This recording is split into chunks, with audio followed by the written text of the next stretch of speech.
Hello, welcome to the channel Why Stories. Enjoy watching. Cecilia was walking to the store in a good mood because she managed to stop her father before he bought any alcohol. He didn't work regularly, but sometimes he took on orders when his head cleared a little. During those times, the yard smelled deliciously of wood, and Cecilia's mother patiently waited for him to finish his work. Ignacio, Cecilia's father, was a skilled woodworker.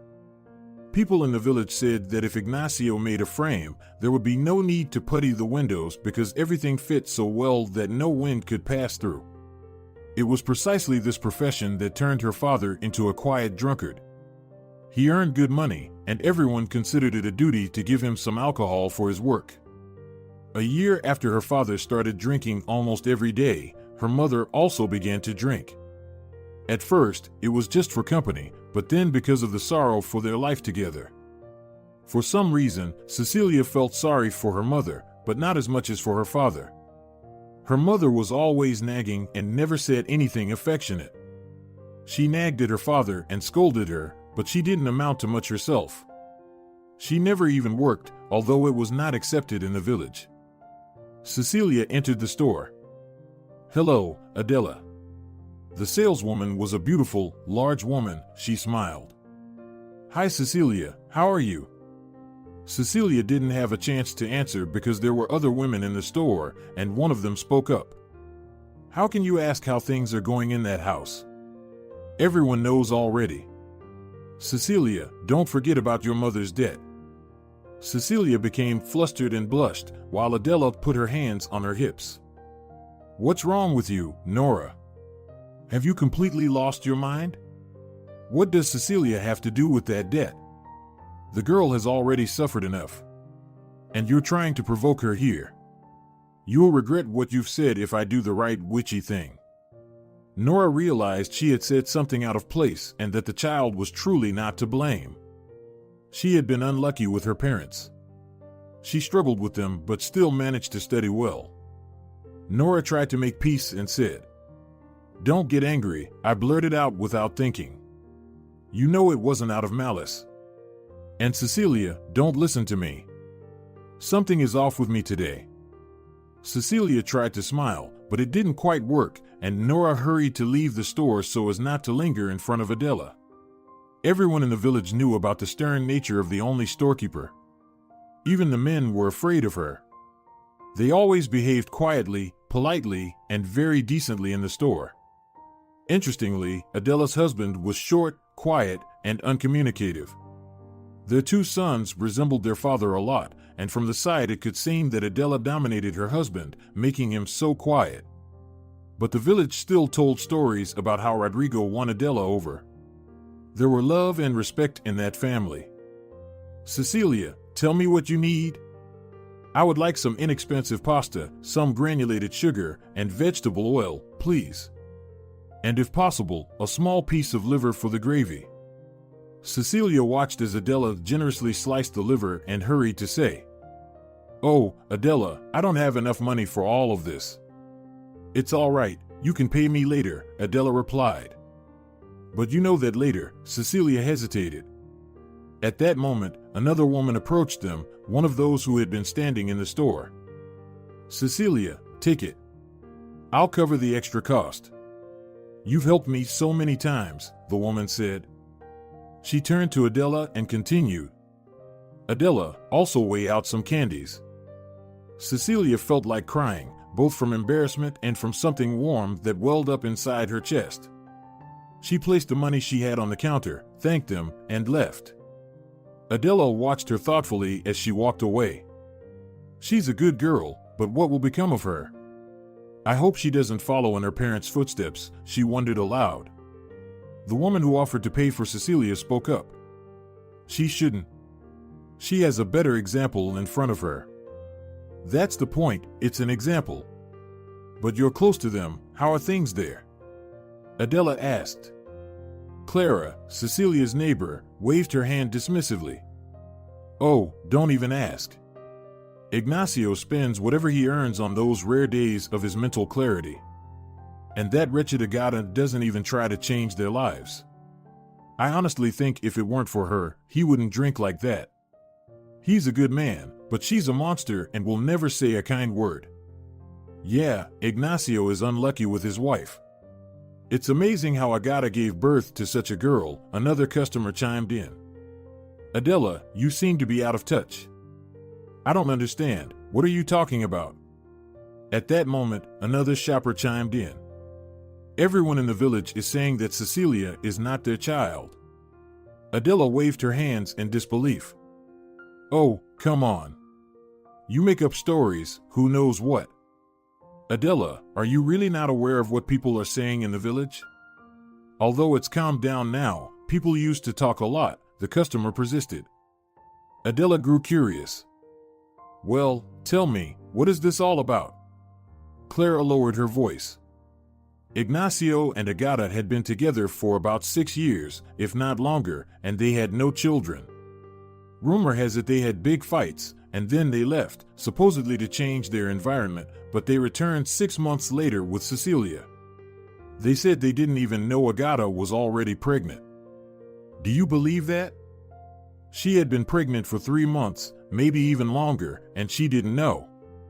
That's what everyone here thinks, that Cecilia can't possibly be their daughter, but they all keep silent. Well, it's true that Agata is so foolish. Ignacio brought her from somewhere else. She's not from around here. Adela stood with her eyes wide open. Wow, what news?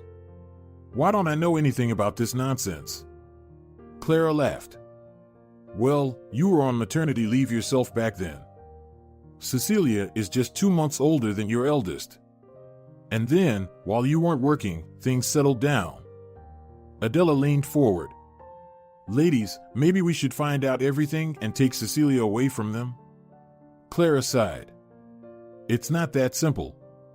Let's say Cecilia isn't theirs. They are her legal parents, so everything was done according to the law, which means her biological parents, if they were even around, didn't want her or aren't here at all. You don't know what's better or worse. All right, ladies, bye. The events of past years continued to be discussed in the store for a while, but then everyone dispersed. Of course, Cecilia knew nothing about the commotion surrounding her origins. She returned home and started preparing dinner. Neither her father nor her mother were home. They had probably gone to the edge of the village again, where their close friend and drinking companion lived. They often spent time there, sometimes even staying for 2 or 3 days without coming home. When Cecilia was 10 years old, it used to frighten her to be alone, but then she got used to it and even liked it. No one wandered around in the middle of the night, trying to sing songs or falling down. Credit should be given to her father. Despite their drinking habits, they never had company at home, and he strictly forbade her mother from inviting anyone. It had gotten dark outside, even though it was spring, but it was already dark by 10 o'clock, and there were still nighttime frosts. Cecilia was drinking a sweet coffee, which was a rarity in their home, and was getting ready to go to sleep. She had to go to school tomorrow. There were 2 more months until the end of her studies, and then another 2 years, and that would be it. She would be able to go to college and leave. Of course, she wouldn't abandon her parents. She would visit occasionally, but not too often. She had no desire to witness their drinking sessions for 2 more years. Cecilia stretched out on her bed, trying to remember when they started drinking. She vividly remembered that her father couldn't see her off on her first day of school. As for her mother, she was already in 3rd grade when she noticed that her mother was cheerful every evening and kind. At that time, due to her childlike naivety, Cecilia thought, well, at least she's not yelling at anyone. Now she understood that it would have been better if her mother had yelled. Cecilia had already drifted off to sleep. The television in their house had been broken for a while, so she always fell asleep with a book. It seemed like she was starting to have some kind of dream when she was awakened by screams outside her window. Cecilia glanced out the window, and she saw people running somewhere, while the sky on one side of the village was crimson. Quickly, Cecilia got dressed and rushed out onto the street. She ran in the direction where the people were hurrying, but after a few steps, her legs became heavy. A house was on fire, and it was evident that it was precisely where her parents' close friend lived. She almost stopped, but then she continued running. She had never run like this before, never in her life. She heard people she ran past shouting at her. "Cecilia, stop, stop. You can't go there." Someone caught her tightly right at the house. "Quiet, girl, you can't go there." She stared at Uncle Rodrigo with wild eyes, and his wife, Adela, standing next to him. She wanted to break free, but Adela held her close, and Cecilia understood everything. She screamed, sobbed, and then everything became hazy. Agata, Cecilia's grandmother, arrived. Cecilia hardly knew her. Her grandmother never interacted with her parents, nor with her. Agata took care of the funeral arrangements. On the day of the funeral, after everything was over, Cecilia lay in her room, quietly crying. She could hear what the women were talking about as they cleared the table. Clara asked when the grandmother would leave. Calling the woman who was supposed to be her grandmother was a struggle. "I'm leaving tomorrow morning." Adela, who was there as well, looked at her with surprise. "Alone?" "Of course, who else should I go with?" "And what about Cecilia?" "Well, that's not my problem anymore. There are special institutions for that." Clara raised her voice. "What are you talking about? The girl has 2 more years to study at school. And you, want to send her to an orphanage? And where should I take her? Maybe take her home with you? That would be the right thing to do." "No, it only seems right to you. But I know that I don't need a stranger in my house." "How can you call your own granddaughter a stranger?" Adela pounded her fist on the table. "I can, apparently. I seem to know a bit more than you do. Perhaps I won't wait until morning. I'll find a way to leave. I don't need this house. If I have to sign any papers in Cecilia's favor, here's my address." And she left.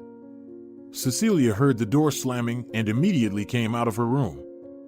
"I heard everything." "I got it," Cecilia said. She sat on a chair, and Clara embraced her. "Cecilia, maybe she'll change her mind," Clara said. "I don't want to go to her. I'd rather go to an orphanage." The women exchanged glances, and Adela rubbed her eyes in anger. Cecilia was bid farewell by almost the entire village. They brought various treats. Clara baked a large pie. "Cecilia, when you arrive, treat the kids so they'll welcome you warmly." "Okay, Clara, I'll treat them." Throughout the journey, Cecilia looked out the window, wondering if she would ever see all of this again. Adela and Clara said they would keep an eye on the house, but she wasn't sure if she would need it or not. They arrived at a large building with tall gates when it was already dark. Cecilia was taken to a white room where a woman in a white coat and another lady were sitting.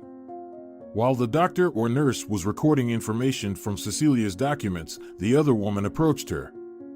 "Why have you taken so many belongings with you? Don't you know that the state takes care of you, and you don't need to bring so much unsanitary stuff here? These are treats for the children." "Sweets and a pie." Cecilia looked perplexed at the angry lady. "Treats, you say? Maybe you spiked something in there? What are you talking about?" "Silence.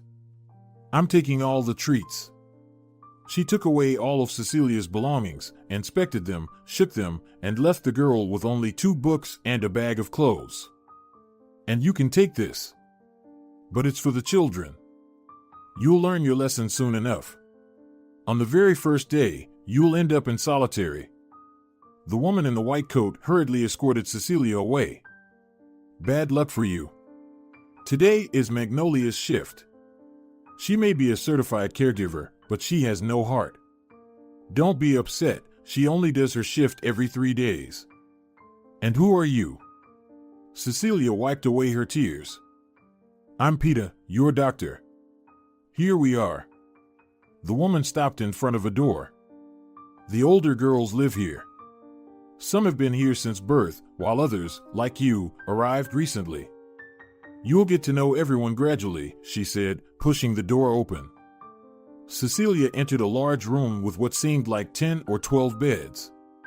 The room didn't look empty or scary, rather, it had a sense of warmth. Almost every bed had colorful rugs, homemade ones, but they added a genuine coziness. Peter said loudly, "Girls, attention. Meet Cecilia, she will now be living with you." A sigh came from somewhere deep in the room. "And there's one more who nobody needs." Peter immediately turned towards the voice. "Sandra, you're wrong. Cecilia's parents died just a few days ago. Did I something not right?" Cecilia smiled faintly. Many students at school responded in the same way. Peter left, showing Cecilia her bed. The girl walked over and sat down. Tears streamed down with renewed force. A girl around 13 years old appeared beside her and handed her a glass of water. "Don't try to hold back. Everyone cries during the first week. There's no other way." Girls started approaching them. Some sat nearby. Some leaned against the bed. "Let's introduce ourselves," said the girl who handed her the water. She seemed to be the leader here, although there were older girls too. "I'm Sandra Rodriguez. My parents sent me here because I was getting in their way." Cecilia raised her eyes in surprise. "You speak about it so calmly? Why should I be upset? Crying won't change anything. I've been here for 7 years already. I can bear it. They should cry. Someday, when I grow up, they'll remember me." Sandra's eyes gleamed with anger. One of the older girls spoke up. "Sandra, stop scaring Cecilia. Don't worry, we have a nice and friendly room. It's just a tradition to share your story when you arrive. We're going to live together now." Cecilia nodded. She tried to keep her words brief, and at the end, she mentioned the conversation she overheard. Sandra looked at her with wide eyes. "Wow, so it's possible that she's not their daughter at all?" Cecilia shrugged. "I don't think so. You can't hide such things in a village. I think Grandma just made a fuss not to take me with her. And I wouldn't have gone anyway." "Well, you're right. Why put yourself in that situation? For example, I ran away from my grandma. She only needed me to get her hands on the money, and then she sent me to the orphanage and froze all the accounts. I'll take charge of my own life when I leave, and Grandma is going crazy there. First, she begged me to come back, saying I was her favorite granddaughter, then she yelled. And then, this is the icing on the cake, she threatened to put me in the hospital and take custody over me." Listening to the girl's stories, Cecilia was in complete shock. She had thought her own situation was a tragedy, but it turned out that tragedies were a common occurrence here. Suddenly, a bell rang somewhere in the corner. Sandra jumped up. "Lie down quickly, cover yourself." All the girls were in their beds within a minute, as if they had fallen under the covers fully closed. It didn't take 2 minutes before the door to the room opened. Cecilia recognized Magnolia through her half-closed eyelids. She walked through the room, made a satisfied grunt, and left. No one moved. Cecilia was about to say something when the door swung open abruptly, and Magnolia peered in again, but everything was quiet, and finally, she left. Soon, the girls gathered around Cecilia's bed again, this time in the dark. Cecilia asked, "What was that just now?" "Oh, that's our alert system.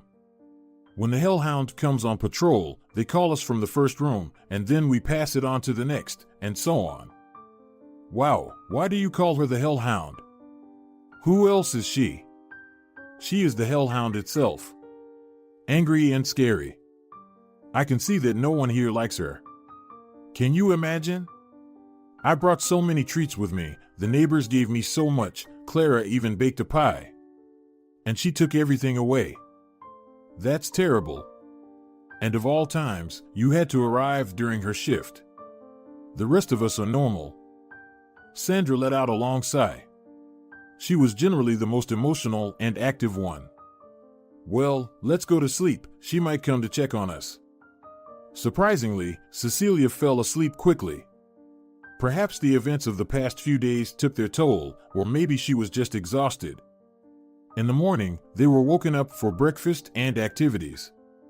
She looked around, everything was new, everything so unusual. They didn't have anything like this in her village. After a couple of weeks, Cecilia settled in completely. She became friends not only with the girls in her room, but also with others. She tried to study as well as she did in the village. Sandra was amazed. "Cecilia, why do you even bother yourself with studying? It's not like anyone needs it now. Do you think you can get into college as an orphan?" "Nonsense, no one will take us anywhere, we're not needed anywhere." Cecilia laughed in response. "And how do you plan to go and tell everyone that you're an orphan?" "Why? I'm not going to tell anyone, and you shouldn't either. When you come in all smart, pass your exams, and get accepted, let them say whatever they want. You would come there to study."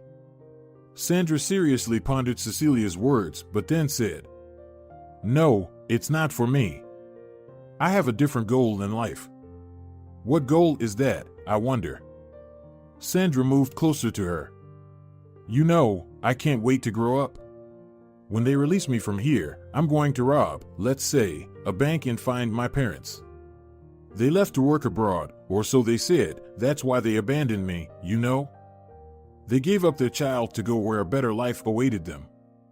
"Sandra, are you out of your mind? A bank? How do you envision that? It's a crime. They'll catch you before you even get out of there." "No, I'll run away." "That's a bad plan. Do you really love your parents so much that you're willing to do anything to find them?" Sandra looked at her with surprise, and then burst into laughter. "Love them? Are you crazy? I'm going to find them to settle the score." Now it was Cecilia's turn to look at Sandra in astonishment. "And when did you decide that?" "Right away, as soon as I was able to think." Cecilia understood that she needed to say something. She needed to dissuade her from this idea. She knew that it wouldn't be possible to immediately talk someone out of an idea they had carried for years. It required acting gradually. Cecilia simply fell in love with the idea of helping Sandra avoid ruining her life. She didn't have much time, so she decided to seek help from Peter. She chose a day when the orphanage was quiet and knocked on her office door. "Peter, can I come in?" "Of course, Cecilia, come in. Are you sick? Did something happen?" "No, I want to talk, to seek advice." The woman put down her pen and looked attentively at Cecilia. She didn't have any visible pigment spots, didn't look unwell. How many times had girls come to her with the same problem, saying they were pregnant and didn't know how it happened? "Take a seat, Cecilia. What did you want to talk about?" Cecilia sat down, hesitated for a moment, and then looked at the doctor. "Do you know that Sandra is obsessed with the idea that she must find her parents by any means necessary and settle the score with them?" The woman caught her breath. Thank goodness, it wasn't what she had initially thought. "Well, how should I put it? I've heard about it, but I didn't think it was serious." "It's very serious, Peter. Look, she even draws about it." Cecilia handed over a few drawings that, honestly, sent shivers down her spine. "Yes, it's much worse than I thought. We need to involve a psychologist here." "Wait, Peter, if we document the psychological work, it will be recorded in her file." "Well, yes, we always document that kind of thing. But it will only ruin her life." "Well, not exactly, but to some extent, you're right. Do you have another idea?" "I do. That's why I came to you." They talked for almost an hour, and Cecilia left Peter's office feeling satisfied, carrying specialized literature. And the doctor thought, the girl wasn't just thinking simply, she was thinking very logically. Without knowing the basics of psychology, she could give it a try. Maybe she'll succeed. When the time came for Cecilia to leave the orphanage, everyone saw her off. Peter spoke. "Cecilia, I'm begging you, don't give up. You're going to excel, become an excellent, the best psychologist. I promise you, Peter, I won't give up." Cecilia hugged Sandra. "Just don't become a stranger. I left you the address. Once I start studying, I'll message you right away, but regardless, remember that if anything happens, come to my village immediately."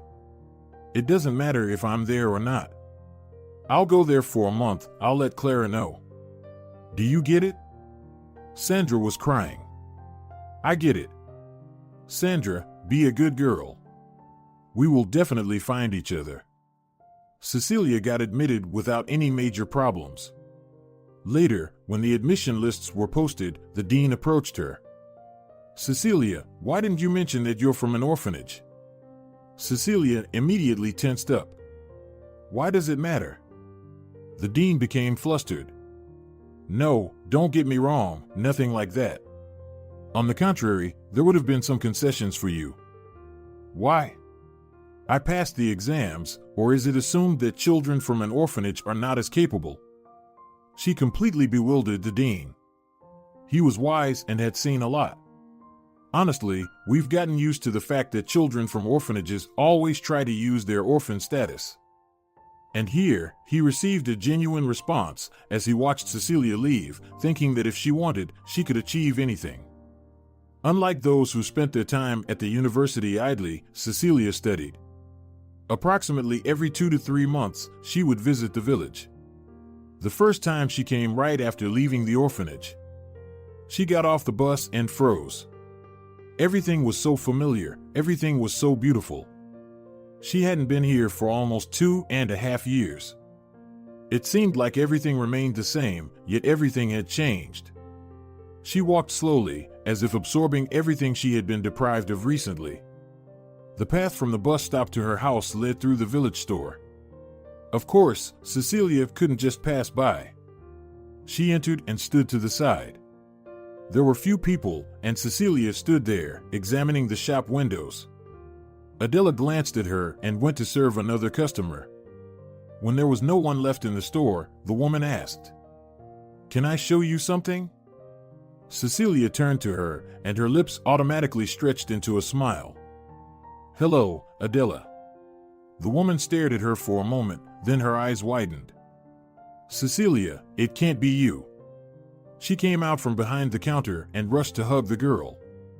"Oh my God, you've grown up, you're such a real beauty." "Well, nonsense, I'm not a real beauty at all."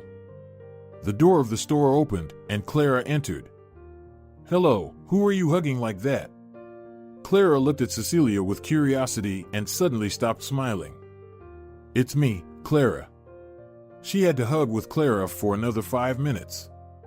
In the evening, a real celebration was arranged at Cecilia's home. And when she was leaving, so much was brought to her that Cecilia thought she would never be able to carry it all.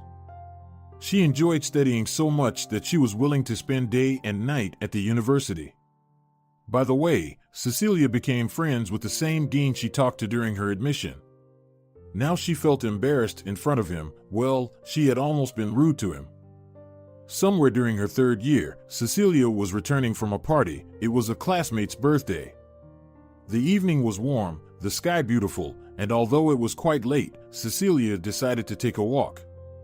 She simply savored it because it was rare for her to take a leisurely stroll. Studying and work always consumed her time. Even in her first year, Cecilia found a part-time job, and now she worked at the nursing home 3 times a week. Honestly, it was tough, not so much physically as mentally. So many people who had lived their lives so differently, yet ended up in the same place as those who wasted their lives away. There were lonely people and those who had children and grandchildren living nearby. But they simply became unnecessary. Cecilia got lost in her thoughts and passed by the turn to her street. She turned around and was about to go back when she heard murmuring from the bushes. Her initial impulse was to run, but then she realized that someone might need her help. She approached the bushes. "Who's there? Do you need help?" The bushes rustled, and a young man, about 25 to 27 years old, appeared in front of her. He was tall, well-built, dressed very modestly, and his clothes hadn't seen a wash in a long time. Most importantly, he was clearly drunk. "Who's there? Do you need help?" He looked at her with blurry eyes. For some reason, Cecilia wasn't scared, probably because despite his condition, his eyes were still very kind. "Hello," she mimicked him, "aren't you ashamed to scare people?" I'm sorry, I didn't mean to. The guy replied and hiccuped. Cecilia couldn't help but smile. Why are you hiding in the bushes? I'm not hiding, I'm thinking. What are you thinking about? Why life is so unfair to me? The young man shook his head, and Cecilia understood that he was just a desperate person trying to solve all his problems with alcohol. And you decided to solve all your problems with alcohol? He waved his hand. You don't understand anything. My girlfriend broke up with me, and then I lost my job. Well, that's a great reason to stop being human. If your girlfriend broke up with you, it means you're not meant for each other. And as for the job, I haven't heard of a young, healthy guy who couldn't find work in the city. The young man was looking condescendingly at her. It's easy for you to talk when you have support from everywhere. Your mommy, your daddy, and a bunch of others who worry about you. But what about when you're all alone in the world? The young man seemed like he was about to shed a tear, but Cecilia didn't give him the opportunity. Well, of course, that's what you think, but I, for example, have no one either. I grew up in an orphanage. He looked at her skeptically. You? Yes, me. What's so surprising about that? Can't lonely people live normal lives? Can't they start their own families so as not to be lonely? They talked until morning. The guy's name was Sergio, and as they discussed in lectures at university, he simply broke down. From that day on, Sergio became someone Cecilia felt obligated to help. He stopped drinking. It turned out he wasn't an alcoholic, everything just piled up on him. That's why he drank. 2 weeks later, Sergio got lucky and found a job, and Cecilia was overjoyed like a child. He became much more confident, started earning a good salary. He dressed up, got new shoes, and even renovated his little apartment.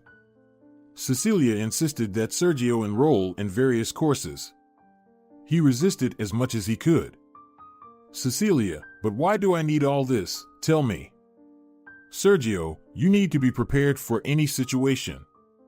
What if you lose your job? You will know a lot, you'll be capable of so many things. Sergio looked at her with loving eyes, and Cecilia felt a bit embarrassed, although she had never noticed that before when they were with Sergio among others. Everyone in their group had gotten married a long time ago. Sergio would meet her after classes whenever he could, always with flowers, and she would scold him. Why do you waste money on flowers? Cecilia, you don't understand, nothing is too good for you. You are the best person in the world. Cecilia herself didn't realize how their relationship had entered a different phase. She had exams ahead of her, a thesis defense, and then they planned to get married. After receiving her diploma, they sat in a cafe and celebrated this milestone. Cecilia spoke. I said I wanted to become a psychologist. And now I'm a specialist, I can help people. Sergio smiled looking at her. You've already helped the most important person in your life. And Cecilia laughed. You're not modest at all. Noticing that Sergio seemed offended, she hurried to say, Oh, come on, are you offended? Of course, you're the most important person. Cecilia, have you ever thought about making a family the most important thing in your life? I've always wanted a big family. Do you know how you dream about it? But I'm a man, I have to work and earn a living, and I wish we had at least 2 children. I want you to be with them at home, to know all the activities they're involved in, so that I can hurry home to you and the kids would be waiting for me. Cecilia almost burst into tears. Of course, can a woman desire anything else? After a modest wedding, they decided to spend a couple of weeks in Cecilia's village. You can't imagine how wonderful it is there. You've simply never seen such beauty in your life, and the people. Sergio skeptically snorted. Well, I won't argue with you about the beauty. I've been to the countryside, seen untouched nature. But when it comes to people, I have serious doubts. I've always thought that gossipers and alcoholics live in the village. Sergio, what are you talking about? That's all untrue, and soon you'll see it for yourself. They had been driving for half an hour, and Cecilia felt her heart skip a beat. She hadn't been to the village in almost a year, and she missed everything and everyone. She missed the grass, the sunshine, the sauna. Cecilia jumped out of the car at the gate. "Oh, how wonderful it is." She twirled around and laughed. Sergio watched her and realized that he had ended up with a truly intelligent and beautiful woman. Cecilia, Clara hurried toward them. As soon as the girl saw her, she rushed toward her and hugged her tightly. "Clara, how I missed you." The woman embraced her, then turned her around, examining her. "You've become so beautiful, so fashionable, I almost didn't recognize you. And who is this with you?" She looked at Sergio with curiosity. He approached and smiled. "Let me introduce myself. I'm the husband of this beautiful and fashionable lady." Clara clapped her hands. "What? Husband? Really?" Cecilia laughed. "Yes, Clara, a real one indeed." "How can it be? How did this happen?" "Oh, we must celebrate. We need to invite the rest of the women." "Clara, we've been married for only 2 days." "Well, that's great. I'll call Adela, and we'll organize everything by the evening." Sergio embraced Clara. "Of course, just come in the evening, and we'll handle everything ourselves, right, Cecilia?"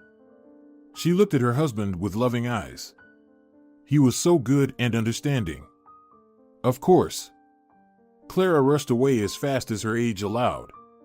Cecilia and Sergio entered the house. Everything was dusty and gray. Sergio smiled. "What do you say, wife? Shall we get to work? I'll heat up the sauna, and you can open the windows. Let's tidy up. Oh, Sergio, we also need to go to the store and cook something. You can't imagine, but the evening in the village starts at 6. Sergio scratched his forehead. "Well, wait, no time to lose then. We have to start somewhere. I'll heat up the sauna, then we'll go to the store, and then you can give me orders for tidying up. Won't I be able to chop the salad?" Cecilia hugged him, looking into his eyes. "You're the best." About 2 hours later, Cecilia, covered in dust and cobwebs, was giving orders to Sergio, who, all covered in flour, was wearing an apron as he tried to carry everything out. Someone entered through the open door. "Hello, can you please tell me how I can find Cecilia?"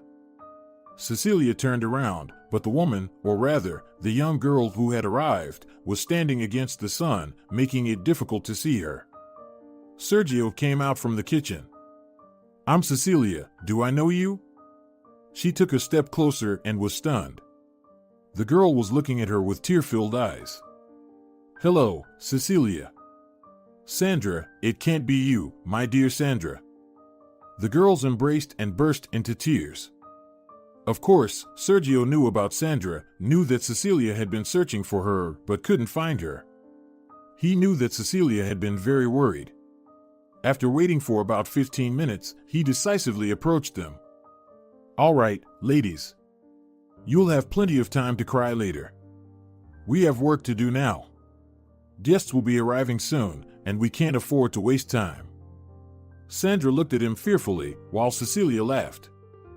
"You're always right. Sandra, it's my husband, Sergio. We got married just 2 days ago and arrived here today. The dining table needs attention, and you came at the perfect time. Let's do it all together, and then in the evening, we'll talk about everything." It became more fun with the three of them. Sandra seemed to have shed some kind of numbness that had been on her for the past couple of months. She had come here as for the last hope. All she needed was to talk to Cecilia. Cecilia always steered her conversations in the right direction. It was Cecilia who had once made her change her desire to get even with her parents into a desire to simply live. Sandra had found herself in an ugly situation. She fell in love, she believed in her man, and they had so many plans. They decided to start their own business. Sandra, who had been working at the factory for almost a year, took a loan, and after that, her fiancé vanished into thin air. He was there one moment and gone the next. But Sandra was not the type to give up. She picked herself up and found him. He was preparing for his wedding and, smirking right at her, he said, "What brought you here?" "The business didn't work out. I was upset, didn't want to tell you. And then I met someone who helped me forget everything." Sandra, crying, asked, "So, you won't repay the money you owe me?" "Sandra, what money? I told you it didn't work out. You should leave now before my bride arrives.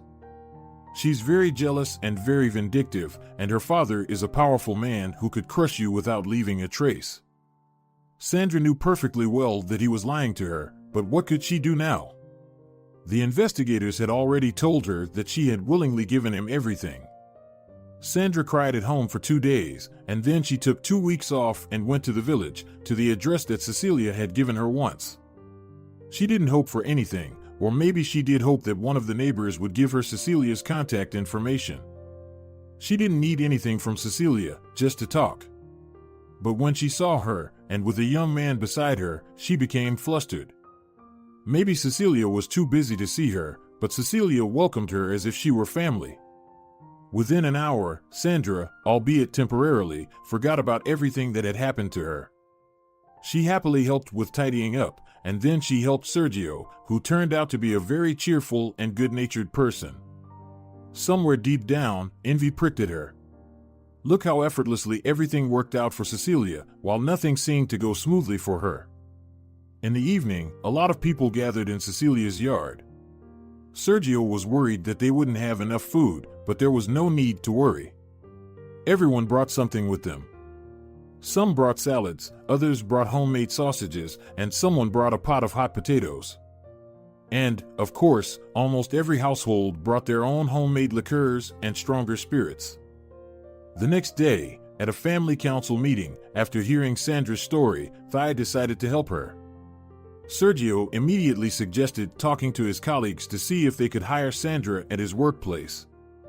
"Even our simplest worker earns twice as much as you did at your factory. What's done is done. You'll still be asked about the loan, but we need to find a way to get through this." Sandra cried, thanked them, and said that she would definitely return them the favor someday. Cecilia was very proud of Sergio and, to a small extent, herself. If it weren't for her in the past, his life would be different. But she never mentioned it, not in any word. After returning to the city, she decided to stay at home for a little while until they settled into their new family nest. Sergio's apartment was small, but still. She went shopping, choosing wallpapers, paint, and then they decided that they needed to replace the sofa with a more modern one. They made a choice, but when Cecilia saw the price, she immediately said, "No, we won't buy it." Sergio laughed. "We will. I'll earn more." Cecilia enjoyed the role of a homemaker, so she postponed the question of finding a job for a while. About a year later, Sergio started thinking about opening his own company.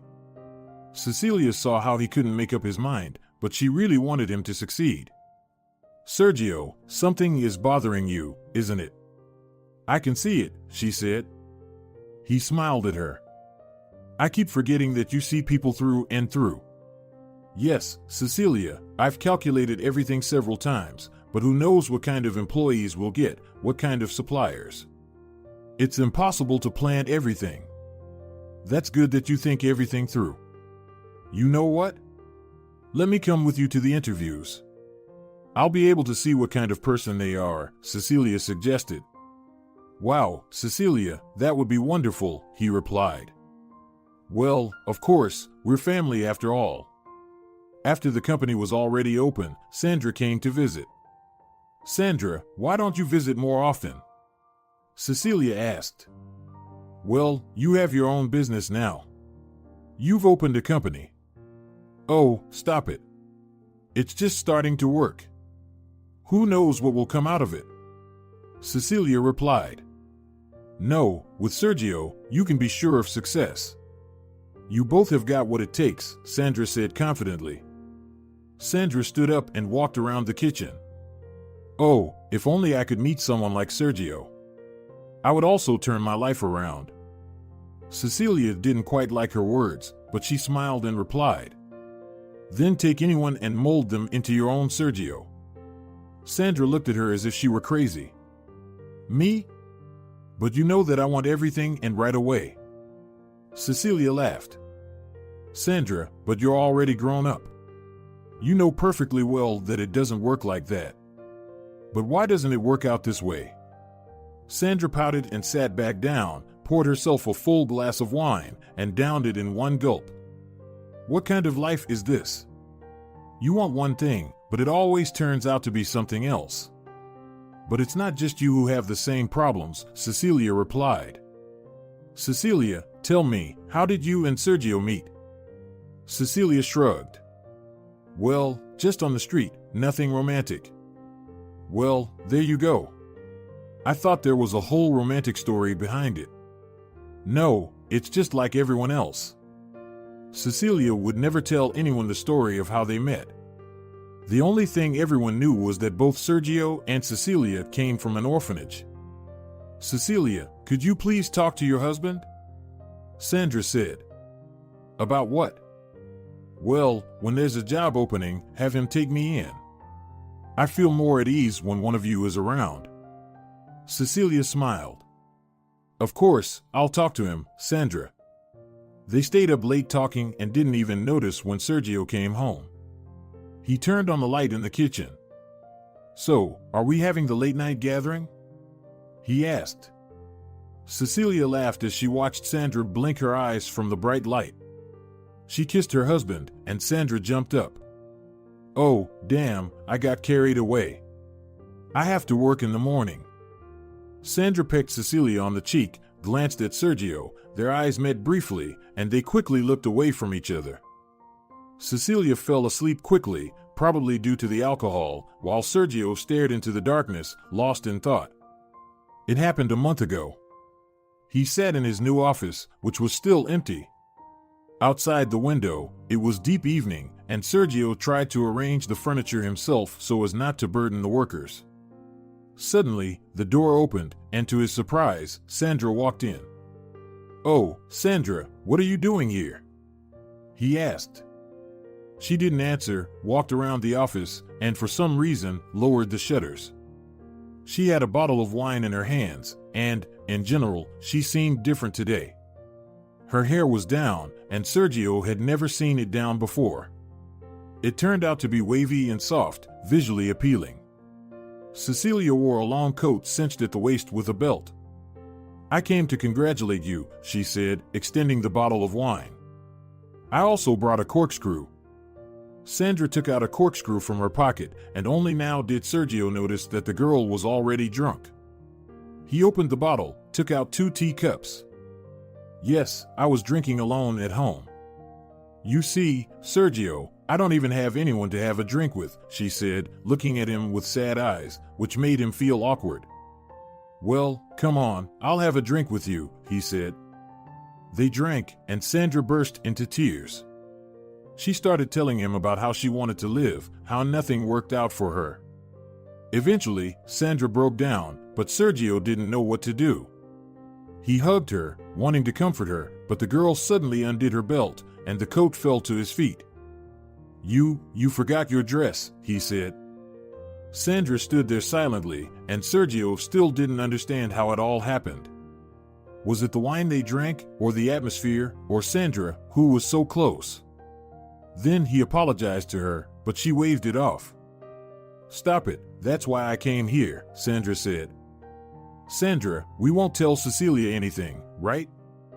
"Of course not," Sandra decided silently, "not yet. The time hasn't come yet." Sergio glanced at his wife with narrowed eyes. He didn't want to act this way, but it happened.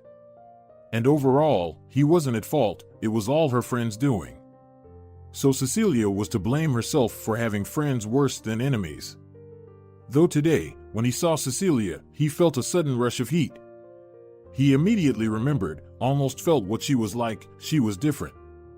She was like a tigress, like a lioness. Cecilia would never come to him in such a manner in her life, let alone behave like Sandra. After Sandra, he felt like a squeezed lemon, but after Cecilia, he didn't feel anything. Yes, he was her first, which immensely boosted his ego, but that was where the pros ended. Cecilia was gentle, obedient, but utterly devoid of initiative, completely passive. Sergio didn't know that he lacked passion until he found himself alone with Sandra. Sandra knew the score and everything, and now Sergio was perplexed.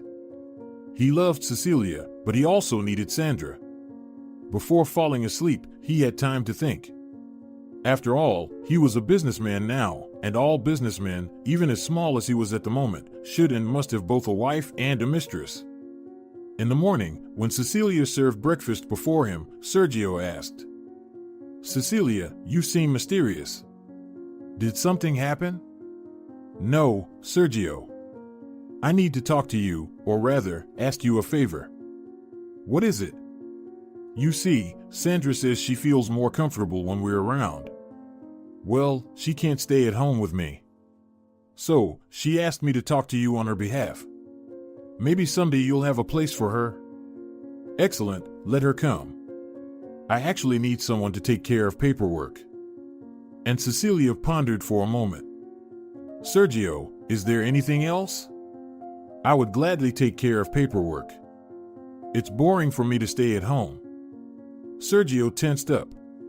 "Cecilia, what are you thinking? Why should you do paperwork? Firstly, you don't understand anything about that field, and secondly, a husband and wife shouldn't work together." "But..." Sergio hurried to embrace her. "No, why do you need all this? Your calling is the family, husband, and children. We'll probably have children soon, right?" Cecilia smiled. Sergio's words about children erased all doubts. "All right, Sergio, as always, you're right." 6 months later, they bought a nice 3-bedroom apartment. Cecilia walked through the rooms, already envisioning how everything would be. Sandra also came to the housewarming. "Well, Cecilia, now you're a true businessman's wife. You don't work anywhere, and the apartment is gorgeous. You should go to salons, make yourself beautiful, and that's it."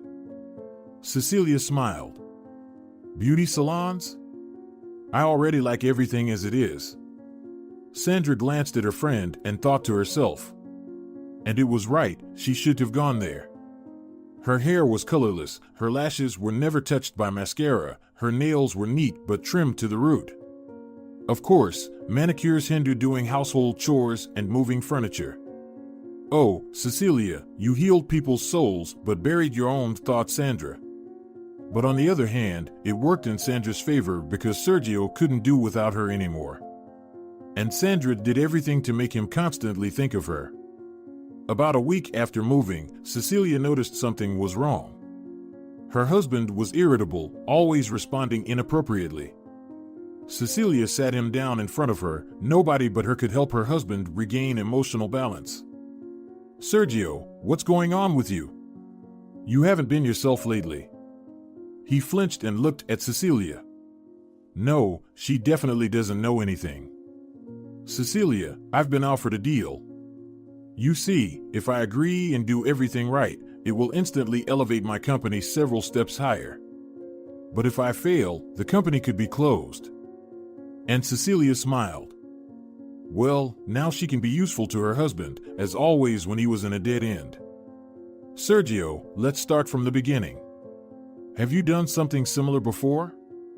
They talked for several hours. Sergio drew and calculated something, while Cecilia provided him with mental support. She instilled confidence in him.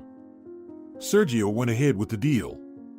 The tense waiting lasted for 2 months, and Cecilia supported her husband as best she could. He clung to her like a child and said he was literally energized by her presence. And then he called and screamed into the phone. "Cecilia, it's done. They're satisfied, they've transferred the money." Cecilia almost burst into tears. "You see, you can do anything. Should I prepare a dinner to celebrate it?" "Cecilia, I'll call you back. I can't talk right now." Sergio hung up. This wasn't like him, he had never acted this way before. But it's okay, he's just very excited. Cecilia went to the kitchen and opened the refrigerator. All right, what can I surprise Sergio with today? I think I'll prepare fish. Sergio loves it. Meanwhile, Sandra was sitting in Sergio's office. Sergio, you promised me earrings, remember? If the deal goes well? Sergio approached Sandra. No problem, we'll go and buy them right now, and then to a restaurant, and then to your place. Sandra looked at him with surprise. And what, are you staying overnight too? Maybe I will. Are you serious? Then I don't need any earrings today, we'll buy them later. Let's drop by the store and then come to my place. Sandra really wanted the earrings, but she understood that a bigger game had begun. Just a pair of earrings wouldn't be enough for her, she wanted to have all of Sergio, completely. Over the past couple of years, he had built up his company so well, and it seemed like it would only get better. So if she didn't miss her chance, she would have a whole bag of such earrings. Are you ready to exchange the earrings for my companionship? Sandra leaned tenderly toward him. Of course. What could compare to you? Sandra's voice took on a low tone that Sergio couldn't calmly listen to. On the way, he scolded himself mentally. How could he think that Sandra was a material girl? She was the best, she was perfect. She was the kind of woman one could only dream of. They would celebrate his deal now, celebrate it the way it deserved. Cecilia took out the fish, unwrapped the package, and started washing it when she suddenly felt nauseous, causing her to drop it on the floor. She rushed to the bathroom. Half an hour later, pale and trembling, she sat on the couch, trying to retrieve her calendar from her purse with shaking hands. She looked at it and couldn't believe it. Amidst all the chaos of the deal, she had missed everything. Her period was 2 weeks late. Instant relief washed over her. She reached for the phone but then put it down. No, Sergio wouldn't say anything now. He would tell her everything over the celebratory dinner in the evening. She imagined how happy he would be. Cecilia sat alone in the large apartment and smiled. After catching her breath, she held a towel to her nose, gathered all the fish, and put it in the freezer. It seemed she wouldn't be able to cook it for a long time now, but that was fine, she would prepare something else. A couple of hours later, the table was set. Cecilia looked at the clock, it was almost 9 p.m. Sergio was late for some reason. Another hour passed. She finally decided to call him and find out when he would arrive. Sergio didn't pick up for a long time, and when he finally did, Cecilia realized he had been drinking, and quite heavily. Sergio, where are you? Cecilia, do I have to tell you every move I make? She was taken aback, and then she heard a woman's laughter. Sergio, I'm actually waiting for you, the table. He didn't let her finish. Don't wait, go to bed. I'm celebrating with my partners. I'll be home tomorrow. And he hung up. Cecilia stared at the phone in bewilderment. How was she supposed to understand what don't wait meant? She sat there for a long time. It was already dawn when Cecilia finally went to bed. She couldn't worry now, she needed to sleep a lot. When Sergio hung up the phone, Sandra immediately spoke up. I'm so tired of getting nervous every time the phone rings. Sergio, tell me, what does Cecilia mean to you?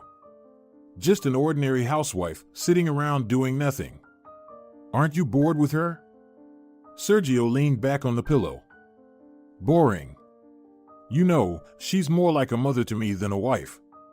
I mean, she cooks, takes care of me and all that. Sandra leaned toward him. You're cool, you have a business. Soon they'll start inviting you to parties where people from a completely different circle hang out, and you? How will you go there with her? And what are you suggesting? You need a completely different wife. What do you mean? Beautiful, fashionable, someone you won't be ashamed to be seen with in any social gathering. Sergio didn't get angry as Sandra had feared, he simply smiled. So, I understand you're offering yourself? Sandra decided to go for it, whatever happens. This was the perfect moment. Why not? We look great together, understand each other perfectly, work together, which means I'm aware of your affairs. But, most importantly, we feel at ease with each other. Sergio couldn't deny Sandra's reasoning. Of course, Sandra was far behind Cecilia in terms of intellect, but he was a man. He didn't need a clever nerd next to him. He needed a real woman. You know, Sandra, your proposal is very interesting. I'll think about it tomorrow. That evening, Sandra outdid herself. She had to do everything to make Sergio understand the difference between Cecilia and her. When Sergio fell asleep, Sandra took a shower, put on a robe, took a glass, and went out to the balcony. The lights of the vast city spread out before her. Soon everyone here will know me. She thought about how everything could have turned out completely differently, but it turned out this way, which meant it was meant to be. Sergio came home only at noon. He looked disheveled, and Cecilia couldn't be mistaken. There was a scent of women's perfume on him. It was a familiar scent, but she wouldn't guess. Sergio, what does all this mean? He glanced at the table that had been set since yesterday, which Cecilia deliberately hadn't cleared, walked over, poured himself some wine, and drank. What exactly? You wasn't home at night.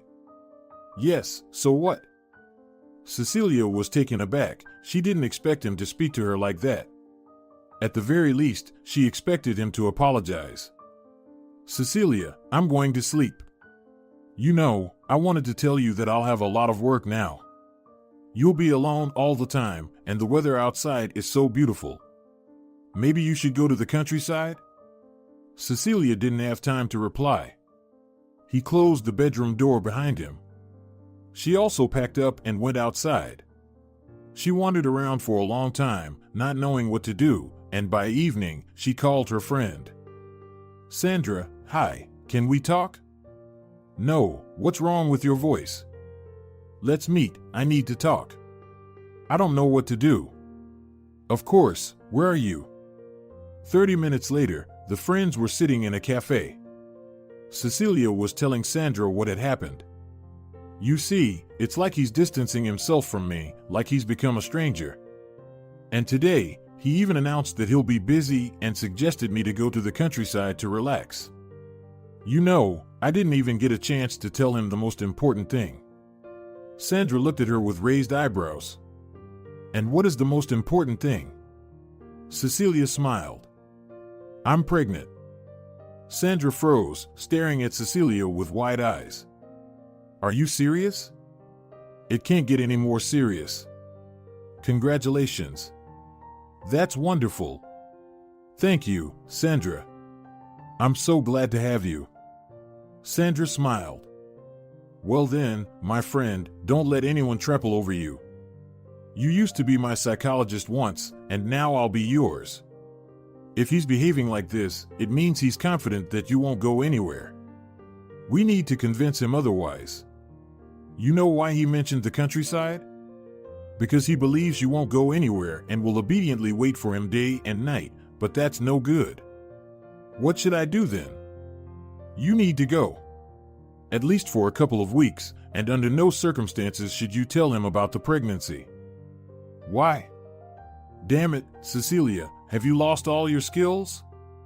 Of course, he'll be relieved, apologize to you, and you'll melt and stay. And he'll be convinced that you're definitely not going anywhere. You have to understand, if you leave for a couple of weeks, Sergio will feel your absence. And when he finds out that you weren't afraid to leave, even while pregnant, he will finally remember that you're a human being and come to his senses. You simply spoiled him. Sandra fell silent. Pregnant Cecilia was clearly an extra element in her plan, but with her help, she could exert pressure on her friend. Cecilia thought for a long time. She really wanted to snap at Sandra and say, "Get out of here and stop interfering with normal people's lives," but she patiently remained silent. Cecilia lifted her head. "Thank you, Sandra. I'll do exactly as you advised. Tomorrow morning, as soon as he leaves for work, I'll go." "That's right, you're a smart girl. You can't always help others, you need to help yourself too." Sergio left the room only when Cecilia was already lying in another one. It didn't matter. She would go, breathe some fresh air, and let him stay here as he pleases. In the morning, as soon as Sergio slammed the door, Cecilia started packing her things. She didn't take much. It would take only 2 weeks. Besides, Sergio might come after her sooner. She left a note for her husband. "You're right, I need to have a rest." As Cecilia had anticipated, her husband arrived earlier. He came in 3 days, but not for her. She rushed out onto the street to meet him, but immediately stopped. Sergio was unloading suitcases and her books from the car. He turned around and saw her. "Cecilia, you're a smart woman, that's your only virtue, but that's enough to understand me." "Well, you don't suit me now, you're different. You won't be able to shine, to be the way you should at social events." Cecilia suddenly calmed down, even smiled. "Are you already being invited to social events?" Sergio was slightly embarrassed, but then answered, "Well, you know it's just a matter of time. The company is growing, and soon I'll surpass many in the market. And what about us?" "Fine, how will I live? I don't have a place to stay in the city, no job. How are we going to solve this? After all, you never let me work. We won't solve anything. Everyone knows perfectly well that I was the one working in our family. So, Cecilia, nothing will come your way, and don't even think about getting it. And as for living? You were born here, so live at this place. You have a home, don't you?" Sergio quickly got into the car and drove away. Cecilia slumped to the ground by the gate. What was she supposed to do? How would she live? And the baby? Cecilia cried, howled, and she didn't remember how Clara found her, how she practically carried her to her house. Then she ran to get a paramedic. The next day, Cecilia called Sandra. "Sandra. Cecilia, let's get everything straight right away. You'll find out someday anyway. You're not right for Sergio, he'll be much better off with me." "So, it's you?" "Sandra, how could you? You were like a sister to me. I always shared everything with you. Oh, let's deal without this sentimental nonsense. Everyone lives the way they can. You're a mushy, naive fool. Well, don't call me anymore. Now I have to redo your rustic style in my apartment for a month." And Sandra disconnected the call. Cecilia felt a sharp pain in her lower abdomen. Leaning against the wall, she walked out onto the street, trying to reach Clara's house before fainting. She almost made it, but fell near her neighbor's gate. "Cecilia." She abruptly opened her eyes, and a young man leaned over her.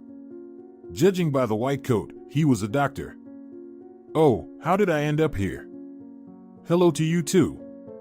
Don't worry, an ambulance brought you here." Cecilia tried to sit up, but the doctor prevented her from doing so. No. Absolutely no getting up for at least another day." "Why?" "Something tells me you want to keep the baby." And Cecilia, who was convinced that the baby was already gone, immediately lay back down. "Doctor, I'm begging you." And then he smiled with a kind, human smile. "I promise you, I'll do everything I can, and even a little more."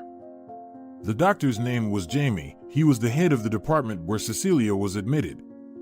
He explained that the neighbor's grandmothers had called an ambulance for her, and it was only because the ambulance was close to the village that the baby was saved. He often sat by her bedside, and they had many conversations while the neighboring patients exchanged knowing glances. Cecilia herself felt embarrassed when the doctor came in, but she knew she was eagerly awaiting his visits. One day, he asked her a question. "Cecilia, I saw in your documents that you're married. Why isn't your husband here with you? You could say that I'm no longer married. My husband chose someone else over me." "But what about the baby?" "He doesn't know anything, and he won't find out." At that moment, cries could be heard in the corridor. A woman was sobbing. "Excuse me, I'll go see what's happening." Jamie quickly left the room. But can women stay put when something is happening in the corridor? And indeed, a woman in the corridor was having a hysterical breakdown, and Cecilia realized that she had some pregnancy complications, and the baby was long awaited. Neither her husband nor the nurses nor Jamie could calm her down. And then, suddenly, Cecilia remembered everything she had been taught. She took a resolute step forward, and 15 minutes later, she and the pregnant woman were sitting together, peacefully talking. The woman's husband was almost kissing Cecilia's hands, and he took his wife out of the hospital. Jamie approached her. "Cecilia, you really surprised everyone." She smiled. "Nonsense. You know, pregnant women often have mood swings and hysterics. It was all part of my exam." "Are you a psychologist?" "Actually, yes, but no.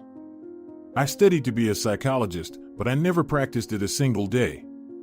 "That's amazing. You have no idea how amazing that is." Jamie headed towards the door of the room but abruptly stopped. "Cecilia, I even forgot why I came. Could you come with me? Our director wants to see you." The doctor theatrically rolled his eyes and raised a finger. Cecilia laughed. "What does he want from me?" "Don't worry. I suspect he wants to express his gratitude to you." Cecilia shrugged. "Well, only if it's gratitude." They went up one floor. As they walked, Cecilia learned that there was a private wing in this hospital where the wives of powerful men are kept for observation and then give birth. This woman, the wife of some high-ranking official, was experiencing a difficult pregnancy, but she categorically refused to be admitted to the hospital. Instead, she was brought in by an ambulance twice a week. Each time could be her last. Fortunately, her husband understood this, but she yelled that she would wipe out this clinic. Jamie knocked on the office door and cracked it open. "May we come in?" Yes, come in." A man stood up to greet them. He was handsome, around 50 to 55 years old, with black hair streaked with gray, a short haircut, and a black suit. "Very pleased to see you." He stepped towards her, and suddenly Cecilia froze. She couldn't understand why he was looking at her like that. Finally, as if he remembered something, he thanked her profusely, and when Jamie mentioned that she was a qualified psychologist, he even stood up. "Listen, I have a proposal for you. Your maternity leave is still far off. Perhaps you would agree to work for us? Believe me, the salary is very generous." Cecilia was taken aback. "But don't you need a candidate with work experience for a decent salary?" "We do, but no one can handle it. These ladies, you know, with their temperaments." She looked at the director and realized that she now had a chance to pull herself out. "May I sit down?" "Of course, I'm sorry, I got a bit flustered." Cecilia sat down and remained silent for a while. Then, in a nutshell, she told her story. "As you can understand, I don't have housing in the city. If it's possible to allocate some room here, I would definitely agree. It's a chance for me to survive." Antonio, the name of the hospital director, smiled. "Oh, come on, we've been operating on a commercial basis for quite some time now. The hospital can easily rent an apartment for you, so don't worry about that." A week later, Cecilia moved into her new apartment. Jamie drove her to the village to collect her belongings, and as she was getting ready, he couldn't help but admire her beauty. "I have never seen such beautiful nature anywhere. Everything here seems perfect and harmonious. You're very lucky to have a home in such a place." Cecilia smiled. "That's true. You know, sometimes after a bath, you go outside, sit on a bench, and the beauty in front of you is so captivating that you don't want to go back home." She suddenly caught Jamie's attentive gaze and felt embarrassed. What was she thinking? She was pregnant with another man's child, or rather, her husband's. By the way, she needed to file divorce papers and turn this page over. 5 years passed. Sergio sat at the table, facing Sandra. He stared at a point on the tablecloth and listened to what his wife was saying. "I can't live like this. When I married you, you were completely different. You were building your business, you had money. And now? You managed to squander it all. Are you really that stupid? I don't understand how you were capable of anything before. Sergio clenched his fists. How did you do that? He had Cecilia, who believed in him and supported him, not Sandra, who only knew one word, give. Sergio vividly remembered how he failed his first deal, one failure in an endless series. As usual, as before, he came home and called Sandra, just as he used to do when he lived with Cecilia. Sandra came out of the room and asked in an annoyed voice, "Well, what is it?" "I was about to take a bath." "Sandra, sit down. I want to tell you about a deal I've been offered. We need to think whether we should take it or not. Are you out of your mind? Figure it out yourself. I'm not interested in your deals and all that nonsense." Sandra disappeared behind the door, and Sergio thought, well, maybe she was right. He wasn't sure if he was doing the right thing. When the deal fell through and the company suffered significant losses, he remembered Cecilia. Yes, if he had consulted her as usual, everything would have been fine. "What do you want?" "The firm is going through tough times. We lost several deals, and now no one wants to work with us." "With you? Because you're utterly useless." "Where did you say Cecilia found you?" "In the bushes? That's where you belong." "I don't understand." "What's there to understand? I want you to leave." "But this is my apartment." "What do you mean?" "You gave it to me as a wedding gift." "But Sandra..." Sergio knew very well that his wife had a lover. He knew that they would have to part ways anyway, but lately he lacked self-confidence, so he remained silent. "Where will I go?" "That's your problem. You can return to your Cecilia. By the way, when you left her, she was pregnant. So I'm sure she'll be thrilled to see you." Sergio looked at Sandra and wanted to hit her more than anything. Only now did he realize what a mistake he had made. Sergio stood up. "Well, I think I will do just that." He walked out onto the street and got into his car. "Okay, I need to think this through." Of course, Cecilia loved him deeply, and it's not even a question that she'll forgive him sooner or later. He needs her to forgive him right away because he simply has nowhere to stay. He didn't want to see Sandra anymore. Where could Cecilia be? Obviously in her village. If she was pregnant, then she had no reason to be in the city. Who needs her with a belly and then with a little child? There's a chance that once the child grows up, she might rent something in the city and find a job, but that's still unlikely. There's no job where you can work only while the child is in daycare and have enough for a living and rent. So she's definitely in the village. Sergio took out his wallet. All right, there's enough for gifts. He needs to buy a ring and propose her. One more time. Cecilia was of romantic nature, she would melt for sure. And something for the child as well. Damn, it's unfortunate that he doesn't know who's in there. But he can buy something that suits both a boy and a girl. For example, an art set. He'll appear as their savior, their helper, and show remorse. Sergio smiled. He needed Cecilia like he needed air, and now he realized that without her support, he was truly nothing. The important thing is not to show it, so that she would be grateful to him for coming back. Sergio drove out of the yard and headed to the shopping center. He would have to spend a bit. Those were the last and only funds he had because the company went under the hammer this morning. But there was nothing he could do. If he wanted to live decently, he had to pay the price. Cecilia, they delivered a gift. Very well, lose. Ask the security guard to put it in the car, thank you. Cecilia looked out the window, watching as the guard opened her car and carefully slid the box with the trendy, slim television onto the back seat. Well, Clara would be pleasantly surprised. She mentioned once that she would like to have such a television. It was quite expensive, and she couldn't save up for it. Cecilia remembered, and here was a perfect opportunity.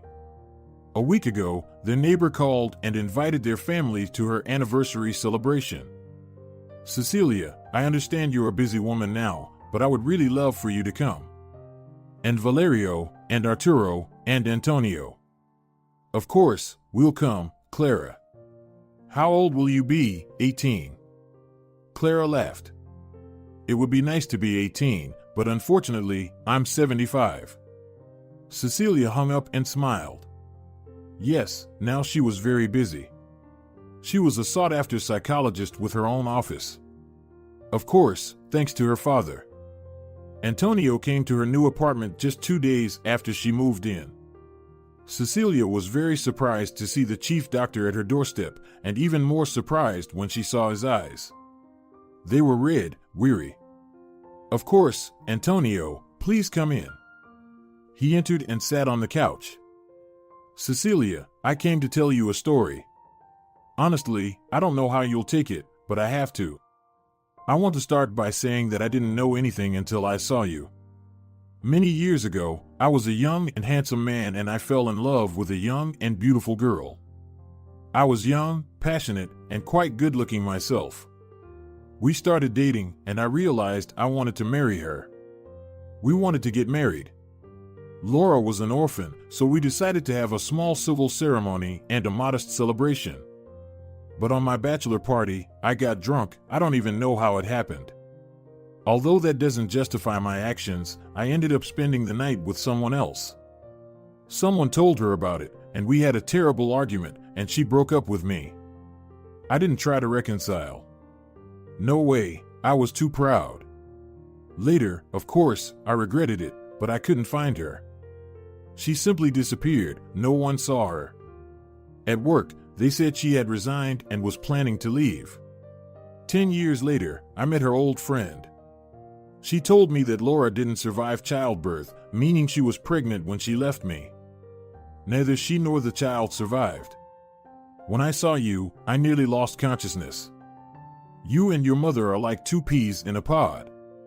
I took a DNA test. I'm sorry for not telling you about it, but when it confirmed that you're my daughter, I started digging the information.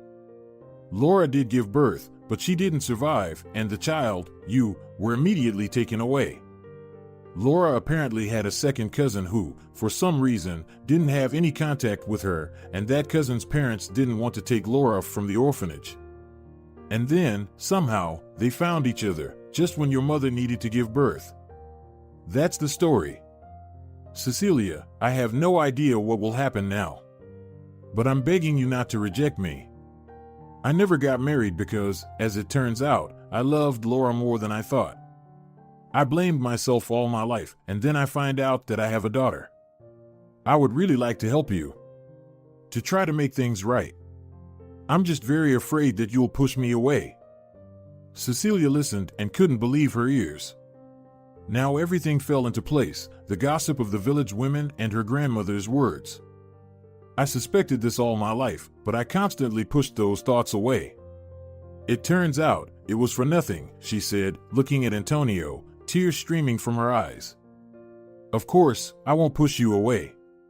It's very scary to live when you have no one who's your family, she added. Jamie arrived in the evening, surprised to find Antonio as Cecilia's boss. There was indeed something to be surprised about as Antonio, rolling up his sleeves, attempted to hang a curtain rod. Hello, Antonio.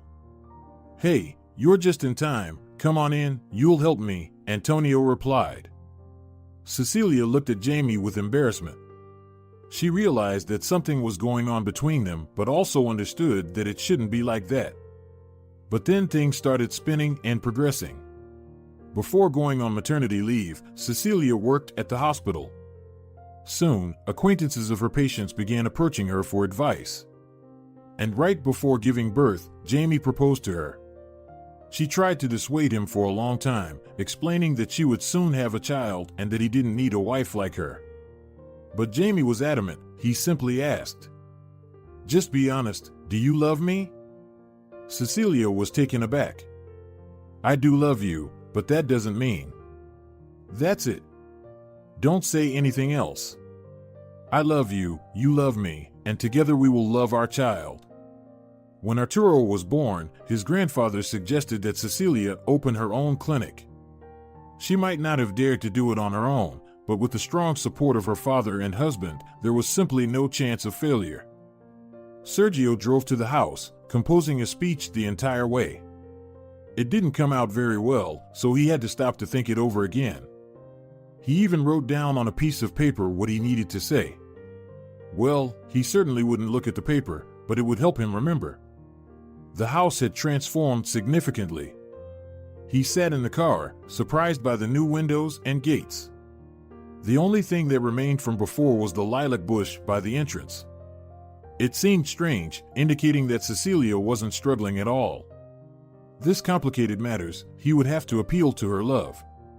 Cecilia wasn't the type of person to forget him so quickly. He was sure that his ex-wife still suffered and loved him. Sergio approached the gate. It was closed, but there was a doorbell. He pressed the button for a long time, but no one answered. That meant nobody was home. Well, that's all right. He wasn't too proud to wait. Sergio sat on a bench, the kind that was by the gate in every village. He would sit and think things over. "Are you looking for Cecilia?" A neighbor stood in front of him. Yes, it was Clara. Sergio stood up. "Clara, hello. Don't you recognize me?" She squinted her eyes. "It can't be you, Sergio. Is that you?" "It's me." The woman pursed her lips. "What did you come for?" "I wanted to talk to Cecilia. I don't think she'll be happy to see you." Sergio started to get angry. So Cecilia turned him into a monster here. Well, that's for us to decide, whether she's happy or not. Where is she? She'll be here soon. So Cecilia doesn't live here. She hasn't lived here for a long time. She's in the city. Sergio was surprised, wondering what she was doing there. Where in the city, do you know? Where does she rent an apartment? Rent? No, she doesn't rent. She lives in her own house. I've been to her place. It's beautiful and spacious. He almost burst out laughing. Cecilia was very good at deceiving others, just so no one would feel sorry for her. No one worried about her. Well, I see. Can you give me the address of that house? No, I won't. What if Cecilia doesn't want to see you? What are you talking about? Cecilia won't want to see me? Do you actually believe that? I believe it, but it seems like you don't. Clara, I really need to talk to her. Sergio was tired of talking to this elderly woman who, for some reason, thought she knew everything in the world. Well, you can talk with her then. They should be here soon. At that moment, 2 cars appeared on the road. There they are. Sergio even opened his mouth in surprise. The first car was a sturdy black Jeep, and the second one was white, just like the first. Both cars stopped in front of the house, and a little boy jumped out of the second car and ran towards Grandma Clara. Grandma! She lifted him up in her arms. Look at this good boy. And 2 men got out of the first car, one older with a large bouquet of flowers, and the other about Sergio's age. The older man approached Clara, handed her the flowers, and said something. Sergio could make out that the gift was for the celebration. The young man helped a girl out of the car. He couldn't believe it was Cecilia. Sergio would have never recognized her if he met her on the street. She didn't see him and rushed to hug Clara. Clara, I've missed you so much. I'm on vacation, left all the work to Peta, and decided to have a rest for a week. Clara smiled. That's good, and Arturo needs some fresh air too. Cecilia, Sergio is waiting for you over there. Who? Cecilia turned around, and immediately she stopped smiling. She took a step towards her ex-husband. Why did you come here? He didn't expect their meeting to start like this and was even flustered. I wanted to talk. Talk? What do we have to talk about? Go talk to Sandra. Well, she kicked me out. Sergio almost bit his tongue. Why did he say that? So, I left on my own. You realized I made a mistake and left. A mistake? Cecilia laughed. So, after Sandra threw you out, you decided to come to me? No, Cecilia, you've got it wrong.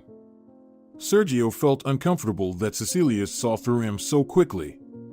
He noticed that the two men approached them, and their expressions were far from friendly.